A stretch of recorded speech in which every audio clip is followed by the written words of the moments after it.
Hello everyone, welcome to Edge Defence. तो जैसा कि मैंने बोला था आप लोगों की, हम आप लोगों के लिए सीडीएस का फ्री बैच ला रहे हैं जिसमें हम आपको पूरा जीएस कराएंगे। ठीक है, तो आप लोग काफ़ी एक्साइटेड थे, उतना ही हम एक्साइटेड है। We are always ready to serve you. ठीक है, तो ये जो है टोटली फ्री बैच है जैसा कि आप लोगों को पता है, और यहाँ पे आपका पूरा सीडीएस 2026 के लिए हम फुल जीएस आप लोगों के लिए करा रहे हैं। सारे सब्जेक्ट्स यहाँ पे कराएंगे। तो आज मैं आपको ज्योग्राफी कराने जा रही हूँ, एंड इसमें ज्योग्राफी में आज जो हमारा टॉपिक होगा वो होगा origin of earth and universe. ठीक है, तो इसमें क्या है ना कि ये जो टॉपिक है, जैसा कि आपको पता है कि इस टॉपिक की importance comparatively to other topics इतनी नहीं है, but for the basic understanding हमें ये टॉपिक देखना पड़ेगा। ठीक है, बेसिक अंडरस्टैंडिंग कैसे कि आपको पता होना चाहिए कैसे यूनिवर्स हुआ, कैसे अर्थ हुआ, तो वो जो बेसिक अंडरस्टैंडिंग है वो इधर से आपको हो जाएगी। और आपको यहाँ पे जो टॉपिक्स है ना उनकी बहुत एक्सट्रीम डिटेल स्टडी नहीं कराऊंगी क्योंकि इतना इंपॉर्टेंट नहीं है for the exam point of view. ठीक है, मैं आपको इतनी बेसिक अंडरस्टैंडिंग करा दूंगी कि अगर आपका क्वेश्चन आएगा तो easily you can do it. ठीक है, यू कैन डू इट। ठीक है, तो इतना आप समझ गए ना मेरी बात को। एंड अब हम शुरू करने जा रहे हैं टॉपिक्स को। तो ठीक है, जो भी आपका आलस है सारा त्याग दो।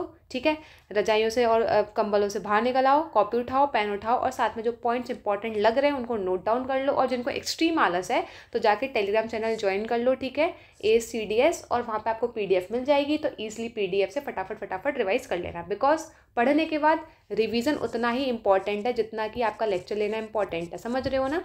ठीक है, तो स्टार्ट करते हैं। तो मेनली हम देखने वाले हैं the solar system and universe. इसमें कुछ पॉइंट्स हैं जो हम इनको गो थ्रू करेंगे।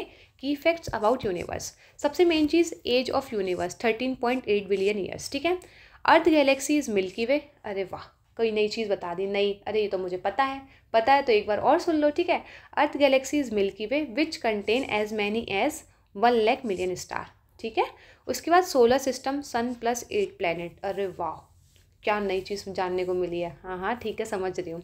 Solar system, sun plus 8 planet. ठीक है, all planet revolve around sun in elliptical orbit. ठीक है, उसके बाद sun surface temperature is 6000 degree Celsius. Remember this point.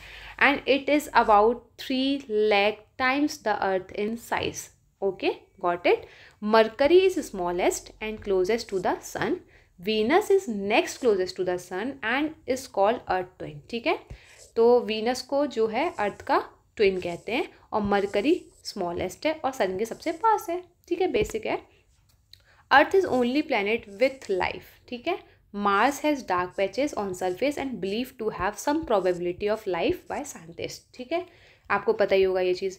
Jupiter is the largest planet and has circular light. Remember this, Jupiter is largest planet and has circular light and dark bands and 12 satellite. ठीक है, समझ गए आप मेरी बात को? Next, अब हम देखेंगे origin of earth, origin of universe and earth. Okay, तो इसमें क्या है कि इसमें कई लोगों ने बहुत सारी थ्योरीज दी हैं। ठीक है, हम इसमें बहुत जो इंपॉर्टेंट वंस हैं हम उनको देखेंगे एंड उनको हम स्टडी करेंगे। एक्सट्रीम डिटेल में हम इनकी नहीं जाएंगे, हम एक बेसिक अंडरस्टैंडिंग लेंगे to understand how universe created, how earth created, how universe formed and all this. ठीक है, तो सबसे पहले आएगा nebular hypothesis, planetesimal theory, tidal theory and big bang theory. ठीक है, समझ गए? अब एक बेसिक पॉइंट्स हैं, कभी बाई चांस आ गए क्वेश्चन में तो आपको इतना तो पता ही होना चाहिए कि ये थ्योरीज किसने दी हैं। ठीक है, तो nebular hypothesis proposed by Kant in 1755। ठीक है, and independently expanded by Simon. ठीक है, फिर लाप्लास इन 1796। ठीक है, age of earth 4.5 billion years old, और इसमें बताया गया था एक नेबुला है, cloud of dust and gases, उसका हम थोड़ा डिटेल में पढ़ेंगे। तो ये जो है एक बेसिक आपको पता चल गया कि अच्छा इस थ्योरी में किसने बात की है। तो नेबुलर हाइपोथेसिस किसने प्रपोज की है? कांत ने। रिमेंबर दिस, नेबुलर हाइपोथेसिस किसने प्रपोज की है? कांत ने की है। कब की है? 1755 में। फिर इंडिपेंडेंटली एक्सपांडेड बाय सिमोन। ठीक है, फिर लाप्लास इन 1796। इसमें जो एज ऑफ अर्थ की बात की है वो 4.5 बिलियन ईयर ओल्ड, एंड इसमें बोला गया है कि एक नेबुला है जो कि डस्ट और गैसेस से बना हुआ है। समझ गए? नेबुलर हाइपोथेसिस का एक आपको ऊपर से समझ में आ गया कि ओ अच्छा, कोई बोले नेबुलर हाइपोथेसिस तो ब्लैंक नहीं होना। अरे यार, ये नेबुलर हाइपोथेसिस क्या होता है? मेरे को तो कुछ समझ ही नहीं आ रहा, मैंने तो कभी नाम ही नहीं सुना। अरे मैं बताता हूँ ना, कांत ने प्रपोज की थी, फिर लाप्लास आए थे इसमें, फिर इसमें बोला था एक नेबुला होता है जिसमें डस्ट एंड गैसेस का कुछ हो रहा है। ठीक है, एक बेसिक अंडरस्टैंडिंग मेंटेन हो रही है। ठीक है, कुछ ऐसा तो नहीं लग रहा कि अरे मैं कहाँ आ गया, क्योंकि ये जो है ना बैच CDS 1 2026 वालों के लिए, इसमें किसी को ये नहीं लगना चाहिए कि यार ये बहुत हाई लेवल जा रहा है, ये तो बहुत लो लेवल जा रहा है। बेसिक टू दी एंड सब समझ आएगा, समझ आई? ठीक है। उसके बाद planetesimal theory proposed by Thomas, ठीक है, Chamberlain and Forest Ray, Moulton in 1905, ठीक है, समझ गए। उसके बाद tidal theory James Jeans and Harold Jeffrey 1919, ठीक है। उसके बाद आता है big bang theory given by George Lemaitre in 1927 and publish in 1931, ठीक है। इसमें बोला गया it was an explosion of concentrated matter in the universe that occurred 13.8 billion year ago, ठीक है, and it leads to the formation of galaxies, stars and other heavenly body. तो ये big bang theory है, ठीक है, given by George लेमेटर, ठीक है, समझ गए। आ गई tidal theory James Jeans and Harold Jeffrey, ठीक है। तो अब हम समझ रहे मेरी बात को। अब हम बेसिक अंडरस्टैंडिंग हमने ले ली है इन थ्योरीज़ की। अब हम समझेंगे कि किसमें क्या क्या है। तो देखो थ्योरीज़ हैं, हाइपोथेसिस है, theories modern theories, big bang theory.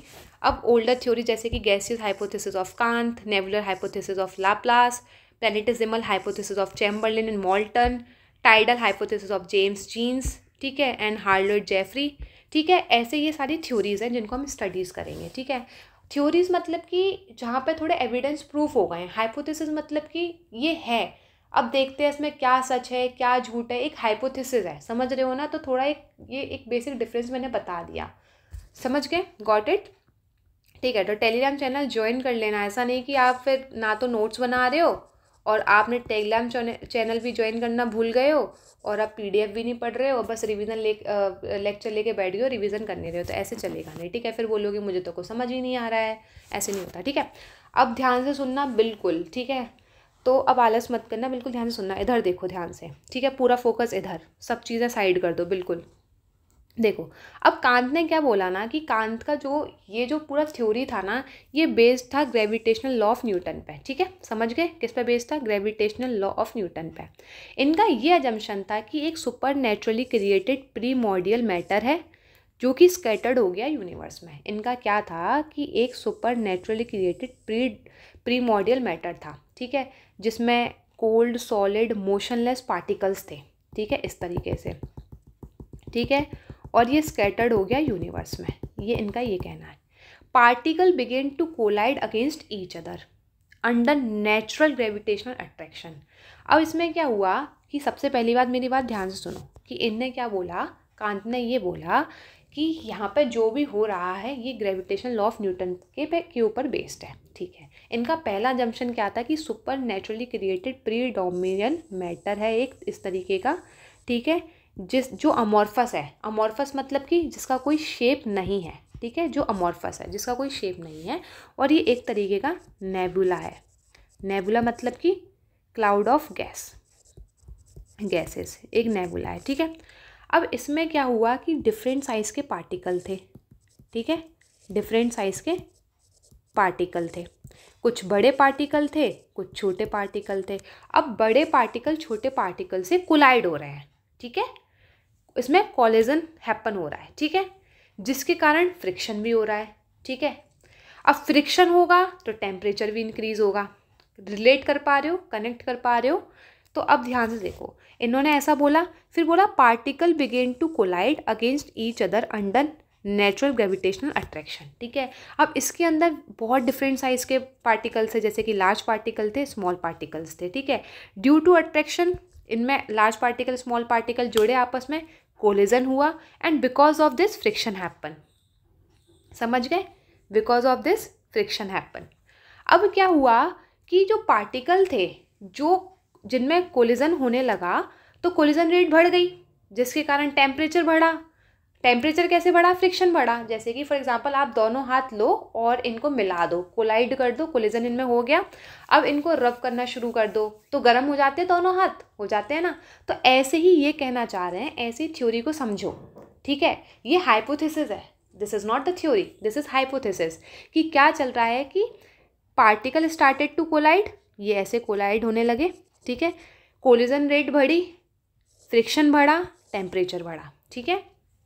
अब जो कोल्ड सॉलिड मोशनलेस पार्टिकल थे वो कैसे हो गए, कोल्ड नेबुला जो था वो हॉट नेबुला में बन गया। क्यों? क्योंकि कोलिजन बढ़ा, जैसे कि कोलिजन रेट बढ़ी, ठीक है बच्चा, कोलिजन रेट बढ़ी, आपस में कनेक्ट हुए, ठीक है, कनेक्ट हो रहे हैं, ये आपके दो हाथ है, कनेक्ट हो रहे हैं, ठीक है, इनमें फ्रिक्शन होने लगा, ठीक है, फ्रिक्शन होने लगा तो टेम्परेचर होने लगा, ठीक है। अब जब टेम्परेचर होने लगा तो जो कोल्ड मोशनलेस जो नेबुला था ना वो बिल्कुल हॉट नेबुला में कन्वर्ट हो गया, समझ रहे हो, एक्सपांशन हो गया, ठीक है, अब हॉट हो गया, एकदम से फटा, ठीक है, टेम्परेचर का साइज इंक्रीज हो गया, ठीक है, समझ गए, साइज इंक्रीज हो गया।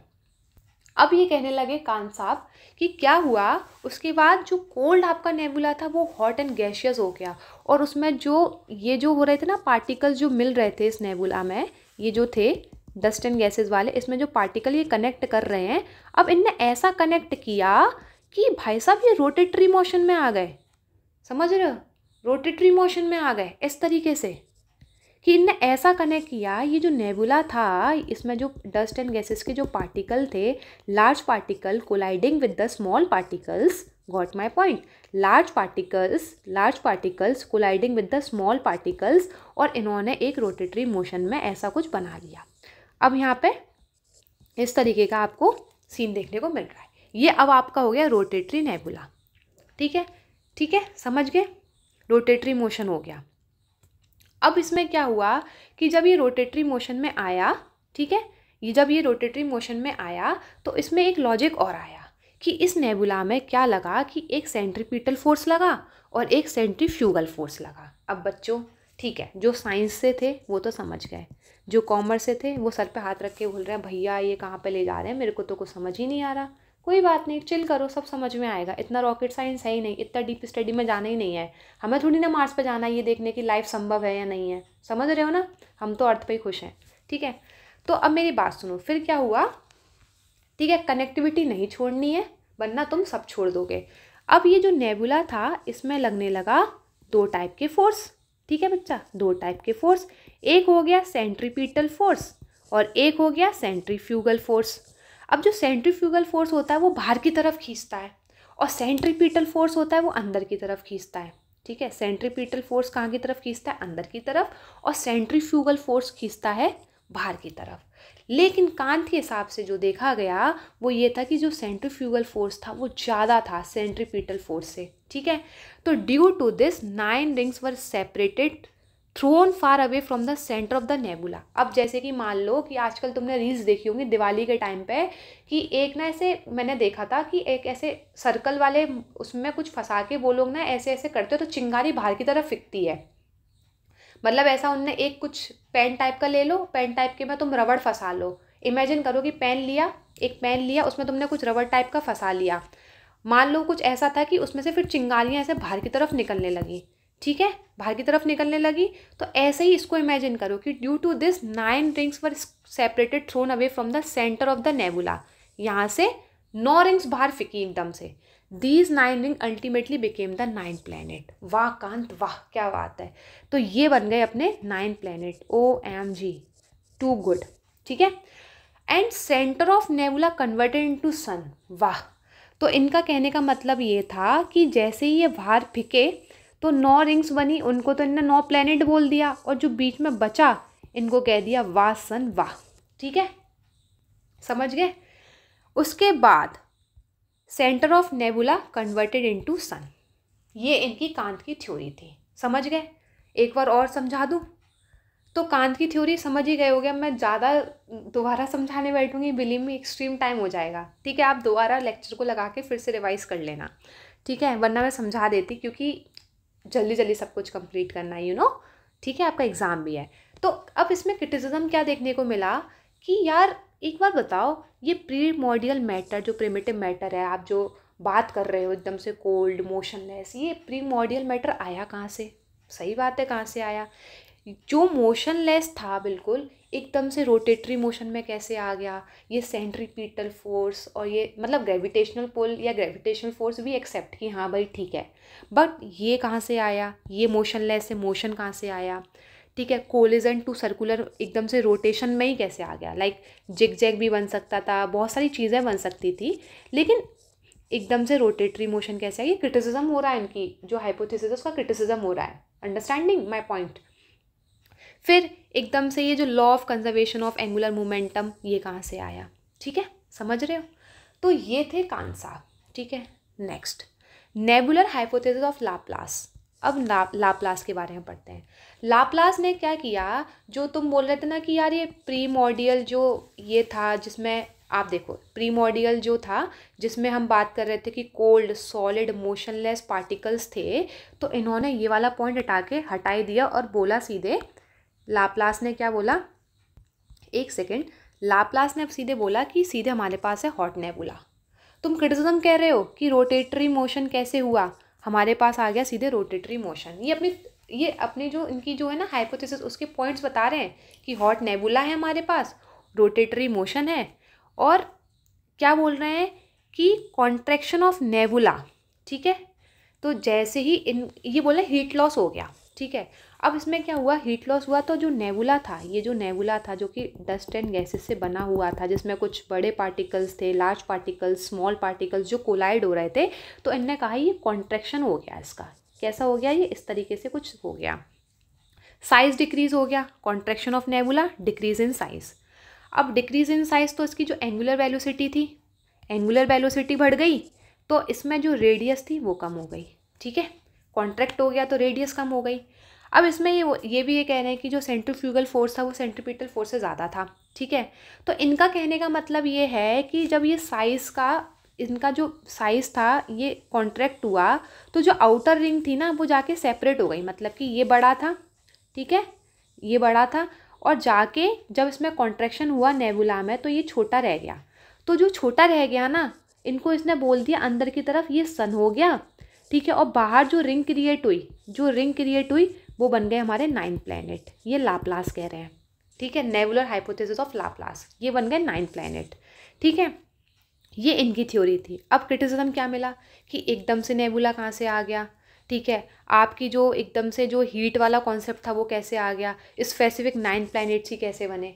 ये उनके लिए भी अवेलेबल था, कांट साहब के लिए भी अवेलेबल था कि जैसे ही आपका जो रिंग था आपने घुमाया और जो फोर्स लगा तो सारे जो बाहर स्कैटर्ड हुए, तो वो सिर्फ 9 प्लैनेट ही स्कैटर्ड क्यों हुए। समझ रहे हो आप मेरी बात को, कम भी हो सकते थे, ठीक है, ठीक है, कम भी हो सकते थे, ज़्यादा भी हो सकते थे, समझ रहे हो मेरी बात को, लेकिन इनका यही सीन था। अब आते हैं हम कौन सी थ्योरी पे, प्लैनेटेसिमल हाइपोथेसिस, ठीक है। Third one is planetesimal hypothesis. इसमें क्या था, इसका एक अलग था, इसमें क्या था, एक प्रोटोसन था, पहला स्टेप था प्रोटोसन, ठीक है, जो कि स्टेशनरी था, कोल्ड सॉलिड पार्टिकल्स थे इसमें, एंड ये एक तरीके का प्रोटो, मतलब कि प्रोटो जैसे प्रोटो एज हम लोग कहते हैं, मतलब कि अंडर डेवलप सन, ठीक है। एंड इसके आसपास था हमारा क्या, इंट्रोड्यूइंग स्टार, ठीक है, जो कि मूव कर रहा है रैंडमली अराउंड प्रोटो सन। आपको इतनी बात समझ में आ रही है कि प्लैनेटेसिमल हाइपोथेसिस हम पढ़ रहे हैं। थर्ड वन, एक मिनट, तो हम क्या पढ़ रहे हैं, प्लैनेटेसिमल हाइपोथेसिस पढ़ रहे हैं, एंड इसमें हम ये बता रहे हैं कि एक प्रोटोसन है, ठीक है, जो कि स्टेशनरी है, जो कि कोल्ड सॉलिड पार्टिकल्स है जिसके अंदर, एंड ये एक प्रोटो है, मतलब कि इट इज़ अंडर डेवलप सन, ठीक है, एंड यहाँ पे एक इंट्रोड्यूइंग स्टार है जो कि इसके आसपास ही मूव कर रहा है, मूविंग रैंडमली, ठीक है, समझ में आ रहा है। अब क्या हो रहा है कि जो प्रोटोसन है और जो इंट्रोड्यूइंग स्टार है, इनके बीच में हो रही है ग्रेविटेशनल पुल। क्या हो रहा है इनके बीच में हो रहा है एक तरीके का ग्रेविटेशनल पुल, ठीक है।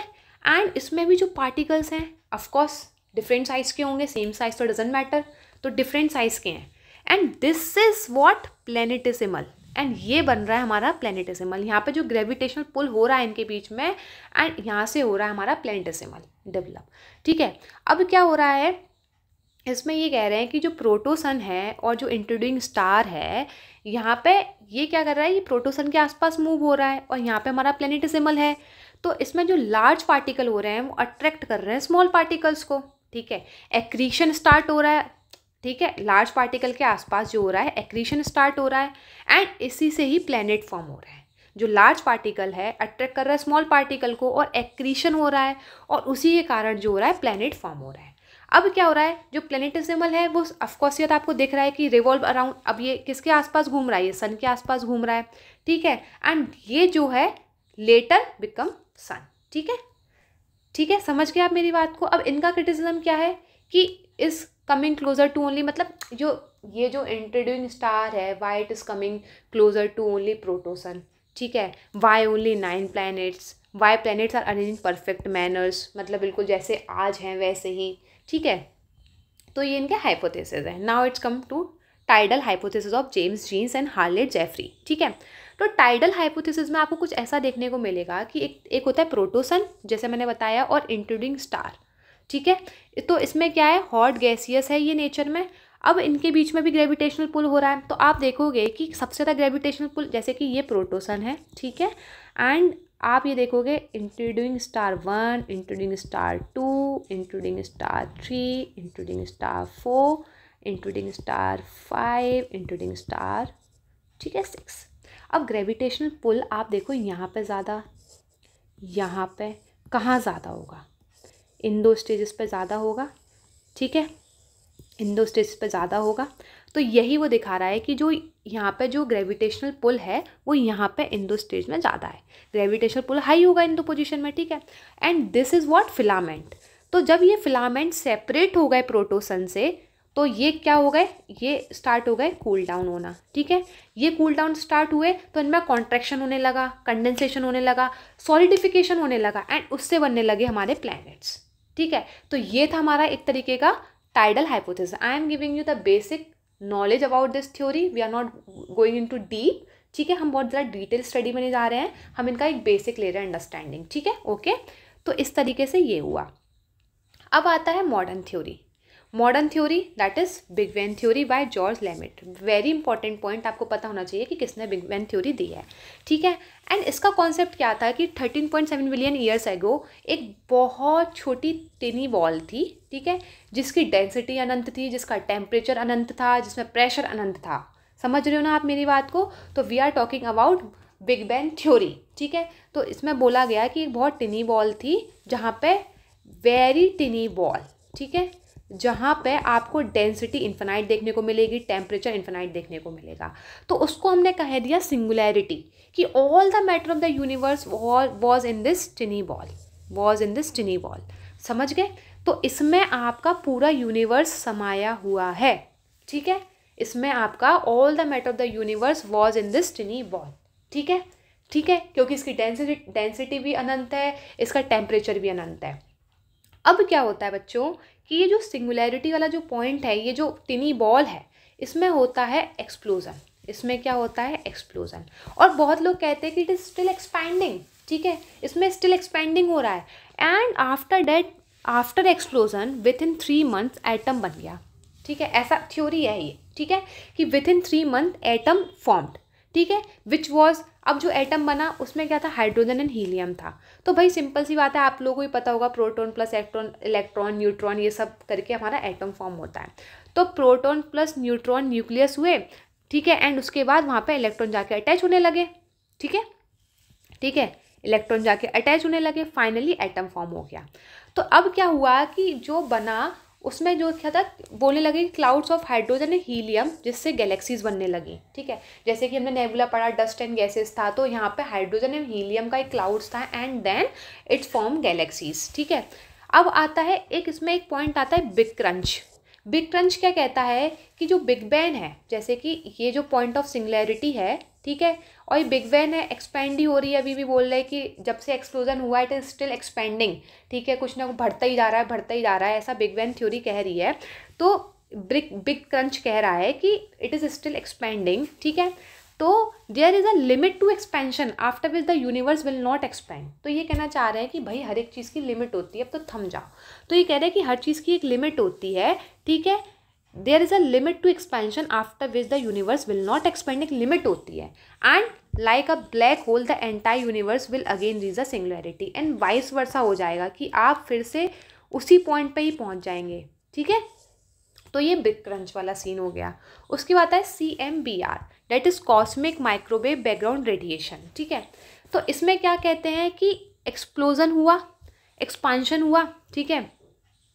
जब एक्सप्लोजन हुआ यहाँ पे तो जो हीट थी, extreme heats, some heat would have been generated, जैसे कि कोई चीज़ है एकदम से फटी, ऑफकोर्स ही बात है, तो जैसे कि वहाँ पे एक्सप्लोजन हुआ तो हीट जनरेट हुई होगी, हीट जनरेट हुई होगी, हीट जनरेट हुई होगी तो एकदम से होता ना चटक, हीट जनरेट हुई तो एक होता ना चिंगारी टाइप की लाइट प्रेजेंट हुई, लाइट, जो कि लाइट इज स्टिल प्रेजेंट, समझ रहे हो मेरी बात को। तो वहाँ पे क्या हुआ, जैसे ही एक्सप्लोजन हुआ, some heat would have been generated and light is still present. Now expansion जब हुआ तो टेम्परेचर रिड्यूस हुआ फास्टर रेट पे। देखो यार सिंपल सी बात है कि अब टेम्परेचर रिड्यूस हुआ फास्टर रेट पे, जैसे कि आपके पास एक कमरा था और आपने एक उसमें बढ़िया सा, जैसे विंटर्स चल रही हैं फॉर एग्जांपल, तो विंटर्स हैं तो आपको ठंड लग रही है एंड आपने एक हीटर ले लिया एक अपने इस रूम के लिए। अब वो हीटर इस रूम में, तो इस फॉर एग्जांपल ये आपका फर्स्ट रूम था and this is for second, तो इस रूम के लिए आपने हीटर लिया और ये बहुत गर्माहट कर रहा है। लेकिन क्या हुआ कि जैसे ही एक्सपांशन हुआ, ये बढ़ा, आपका कमरा बढ़ा और सेम हीटर रहा था, तो अब जो टेम्परेचर था वो कम हो जाएगा, क्योंकि यहाँ पे टेम्परेचर ज़्यादा लग रहा था क्योंकि कमरा छोटा था, तो टेम्परेचर रिड्यूस होने लगा फास्टर रेट पे। अब temperature reduce to such an extent that CMBR can not be seen through naked eyes. कह रहे टेम्परेचर इतना रिड्यूस हो गया कि CMBR हम लोग देख ही नहीं पा रहे थे नेकेड आइज से, ठीक है, टेम्परेचर इतना रिड्यूस हो गया। क्या हुआ कि CMBR इनविजिबल होने लगा, समझ रहे हो, CMBR जो होने लगा इनविजिबल होने लगा because temperature is very cold,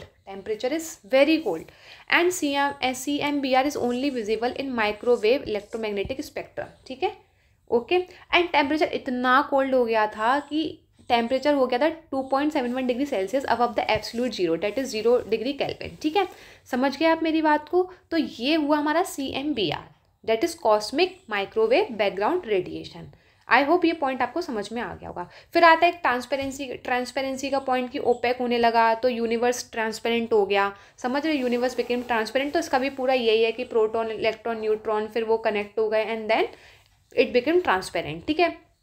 तो इस तरीके की जो ये थ्योरीज थी आपकी, तो इसका जो थ्योरी का मैंने आपको एक बेसिक जो पॉइंट्स थे आपको सारे समझा दिए, ठीक है, जितनी ज़रूरत थी उतना आपको मैंने बता दिया, ओके, ठीक है। नेक्स्ट हम लोग देखने वाले हैं कि अर्थ, ठीक है, we are going to study earth, ठीक है। अब मेरी बात ध्यान से सुनो, only planet that support life, ठीक है, ये तो आपको पता ही है अर्थ। उसके बाद also known as blue planet, 70% of water. Natural satellite क्या है, मून है, it has the highest density. Closest planet to Earth is Venus, closest planet क्या है अर्थ के लिए, वीनस, समझ गए। उसके बाद एज है 4.5 बिलियन ईयर्स, ठीक है। अब कुछ फैक्ट्स देख लेते हैं अर्थ के बारे में आई एम सॉरी, अब कुछ फैक्ट्स देख लेते हैं अर्थ के बारे में। Earth is not absolutely round but has oblate geoid shape, it is little flattened at both poles. पता है कि अर्थ प्रॉपर राउंड तो है नहीं, जियोइड शेप है, ठीक है, एंड फ्लैटेंड है पोल्स पे, ठीक है। इसका रेडियस कितना है, 6371 kilometre.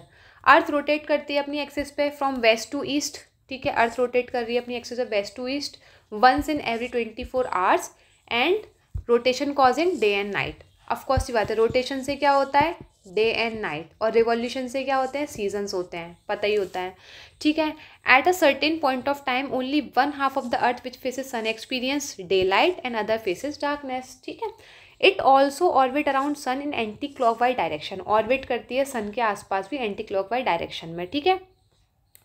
And once in every 365 1/4 days causing season, it is not possible to show 1/4 day, तो वो कैलेंडर में ऐसे 1/4 1/4 1/4 1/4 4 बार करके जुड़ जाता है। तो इसी चक्कर में 4 साल में हमारा एक बार लीप ईयर आता है, डेट इज़ 366 days, ठीक है। तो ये वो कॉन्सेप्ट है, ठीक है। उसके बाद अब प्लेनेट का फॉर्मेशन कैसे क्या होता है, तो देखो प्लेनेट का क्या सीन है कि एक होते हैं इनर प्लेनेट और एक होते हैं आउटर प्लेनेट। तो इनर प्लेनेट को हम कहते हैं टेरेस्ट्रियल और आउटर प्लेनेट को क्या कहते हैं, जोवियन और गैस प्लेनेट। तो इनर प्लेनेट को क्या कहते हैं हम, टेरेस्ट्रियल, जैसे कि मरकरी, वीनस, अर्थ, मार्स, ठीक है, ये हो गए हमारे इनर प्लैनेट, मरकरी, वीनस, अर्थ, मार्स, इनर प्लैनेट हो गए। आउटर प्लैनेट कौन कौन से हो गए बच्चा?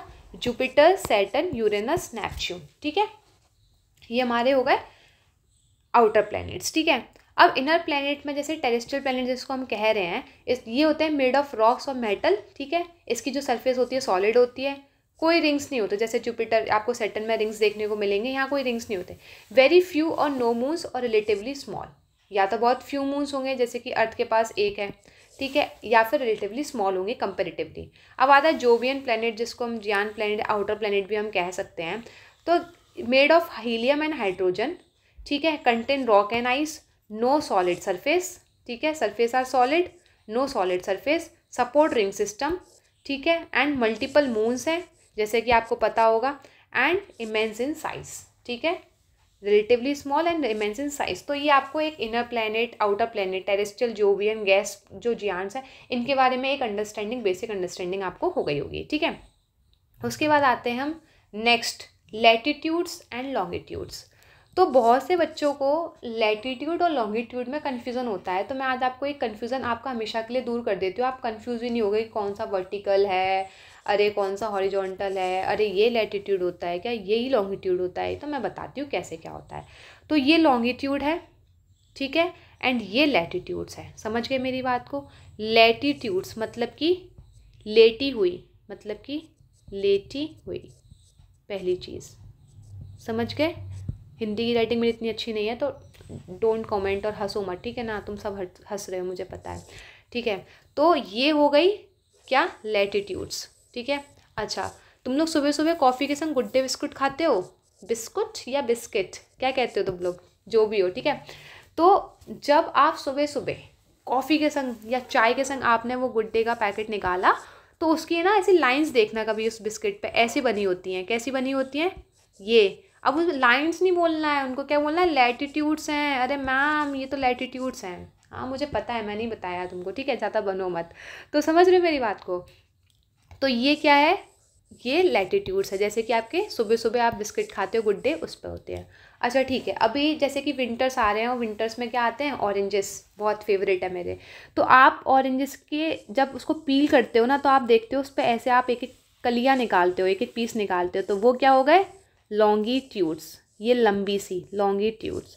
एंड लेटी हुई तो लैटिट्यूड्स। इतना समझ में आ गया, बेसिक अंडरस्टैंडिंग मेंटेन हो गई। ये ऑरेंजेस के पील निकाल लिए, तो this is orange and this is good day वाला बिस्किट। ओके, गॉट इट, समझ गए। 90 डिग्री नॉर्थ, 90 डिग्री साउथ, ठीक है, east and this is waste.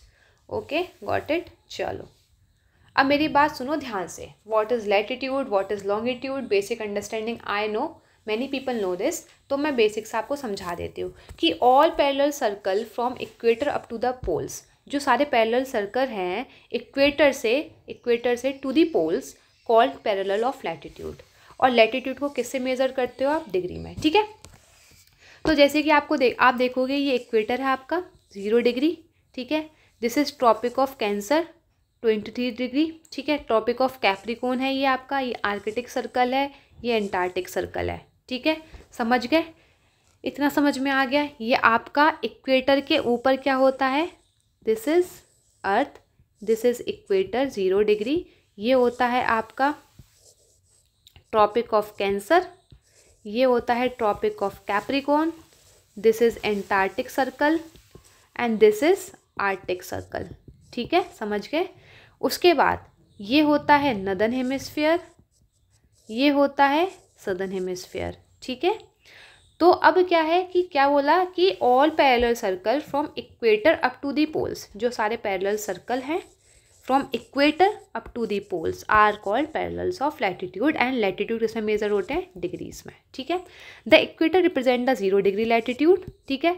Since the distance from the equator to either of the pole is 1/4 of the circle round the Earth, इसलिए उसको हम it will measure 1/4 of the 360 degree, इसलिए कहते हैं 90 degree north and 90 degree south, ठीक है।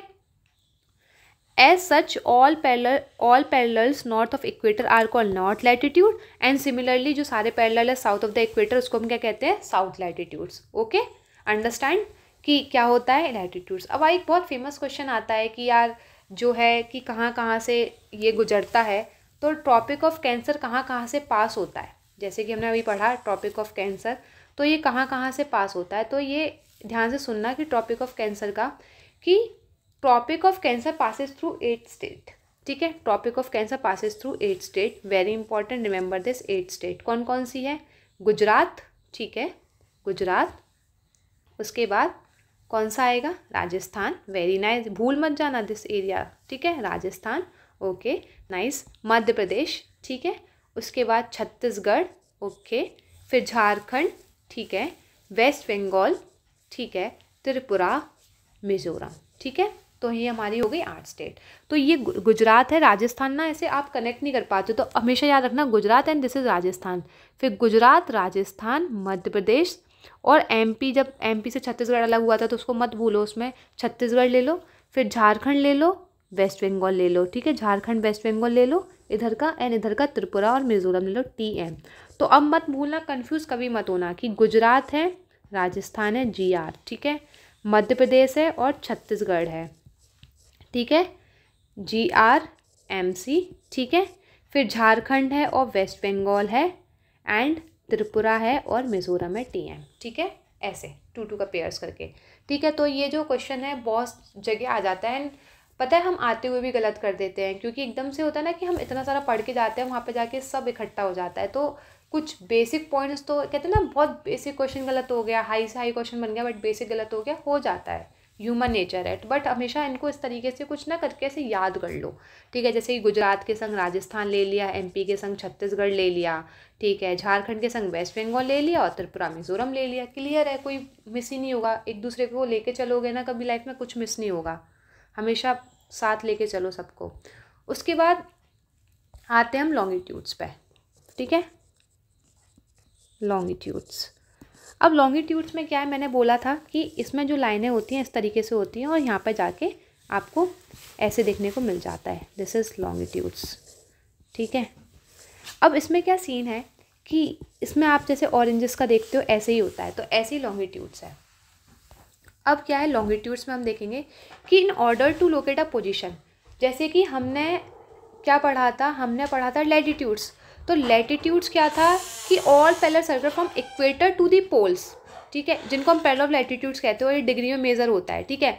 लेकिन places को बहुत प्रिसाइसली, मतलब कि कंफर्म करने के लिए ना, पॉइंट्स को मेंटेन करने के लिए, अच्छा यहाँ पे ये है, यहाँ पे ये, इसके लिए हम लॉन्गिट्यूड्स की स्टडी करते हैं, ठीक है। तो in order to locate a position precisely we must find out how far east or west these places are from given line or reference. These line of reference are called the meridian of longitudes. तो ये जो line of reference होती हैं इनको हम क्या कहते हैं, meridian of longitudes, okay?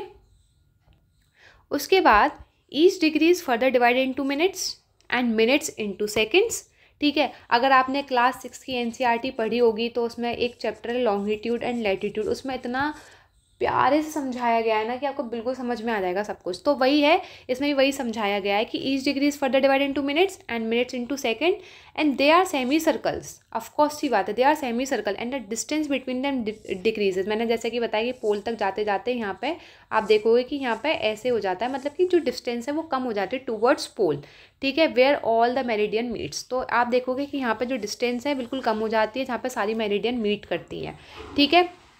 Unlike parallel of latitude, all meridians are of equal length. The longitude which passes through Greenwich near London, where the British Royal Observatory is located, is called the prime meridian, ठीक है। It values 0 degree longitude and from it वहाँ से हम count करते हैं 180 degree east and वहाँ से हम काउंट करते हैं 180 डिग्री वेस्ट, ठीक है, समझ गए। उसके बाद हम आगे इसको कंटिन्यू करेंगे, ठीक है। और आपको लॉन्गिट्यूड मैंने समझा दिया है, आपको लैटिट्यूड मैंने समझा दिया है, एंड इसके बाद मैं पूरा आपको ना टाइम जोन समझाऊंगी नेक्स्ट लेक्चर में। तो नेक्स्ट लेक्चर में हम क्या करने वाले हैं, टाइम जोन करने वाले, इसी का पार्ट 2 आएगा जिसमें हम टाइम जोन करेंगे, एंड टाइम जोन के बाद उसमें हम आपको इंटीरियर ऑफ द अर्थ करा दूंगी मैं पूरा, ठीक है। तो उसमें हम फटाफट से टाइम जोन निपटाएंगे, फटाफट से इंटीरियर ऑफ द, क्योंकि मैं चाहूँ ना तो इसको यहाँ से ले सकती हूँ, बट ये जो है टाइम जोन का वाला हिस्सा आ गया है, और टाइम जोन अपने आप में एक अच्छा खासा टॉपिक है। एंड यूनिवर्स, अगर मैं बात करूँ यूनिवर्स की, ओरिजिन ऑफ द अर्थ की, कभी कभार क्वेश्चन आते हैं, बट अगर आप CAPF का पिछली बार का ही पेपर उठा के देख लोगे ना, तो उससे सीधे लॉन्गिट्यूड एंड लैटिट्यूड, मतलब कि उसके टॉपिक जो है उसमें टाइम जोन से सीधा क्वेश्चन आया था। तो आई वांट कि उसको ना मैं अच्छे से क्लियरली और स्पेसिफिक आपको टाइम जोन समझाऊँ, ठीक है, और जो क्वेश्चन आया उसको भी लगवाऊँ। तो इसका भी क्वेश्चन और इससे जो 1-2 आए होंगे और उधर टाइम जोन से जो आए होंगे वहाँ पे हम PYQ भी सॉल्व करेंगे, ठीक है, 2-3, और कुछ मैं होमवर्क में भी दूंगी, ऐसा नहीं है, आपको उसके आंसर भी करने पड़ेंगे। तो उसमें हम और डिटेल से लॉन्गिट्यूड, लैटिट्यूड, टाइम जोन और स्पेसिफिक अच्छे से समझेंगे। अभी मैंने आपको ओवरव्यू दे दिया और आपका पता है अभी होमवर्क क्या है, ठीक है। अभी जाओ मत, लेक्चर बंद मत करो। आपका भी होमवर्क क्या है? क्लास 6 मैं लिख देती हूँ क्योंकि ज़रूरी है ना, आप लोग बहुत छोटे हो, भूल जाते हो। तो क्लास 6 की NCERT उठाओगे उसमें, ठीक है। उसमें चैप्टर 2 जो है लॉन्गिट्यूड, ठीक है, एंड लैटिट्यूड वाला चैप्टर खोलोगे। उसमें आप इन दोनों को तो मैंने बता ही दिया, और अगर आपको थोड़ा सा और देखना हो तो आप देख सकते हो। प्लस उसमें टाइम जोन है, ठीक है। एक बार इसको गो थ्रू करोगे और फिर आप मेरे संग नेक्स्ट लेक्चर में यहाँ पे मिलोगे और मैं आपको पूरा समझाऊंगी, ठीक है, और PYQ भी हम सॉल्व करेंगे। तो आई होप ये लेक्चर आपके लिए बहुत ज़्यादा हेल्पफुल होगा, ठीक है। एंड कमेंट कर देना कैसा लगा आपको लेक्चर, ठीक है, मज़ा आया कि नहीं आया। और मेन चीज़, अब मुझे पता है विंटर्स हैं, तुम लोगों को बड़ा आलस होगा, तो बहुत ही कम लोगों ने कॉपी और पेन निकाला होगा। जिन्हें निकाला है वेरी नाइस। अगर तुम आलस कर रहे होगे ना, तो फटाफट जाके टेलीग्राम चैनल ज्वाइन कर लेना। लेक्चर जैसे ही बंद करो जाके सीधे टेलीग्राम चैनल ज्वाइन करना, ये नहीं कि तुम कहीं और चले जाओ घूमने फिरने, और जाके ACE CDS जाके ज्वाइन कर लो। सारी अपडेट, सारा PDF सब कुछ यहाँ पे मिलेगा, ठीक है। और अच्छे से पढ़ो एंड अपना ध्यान रखा करो, ठीक है। टेक केयर ऑफ़ योर सेल्फ, ठीक है। Bye bye, thank you so much.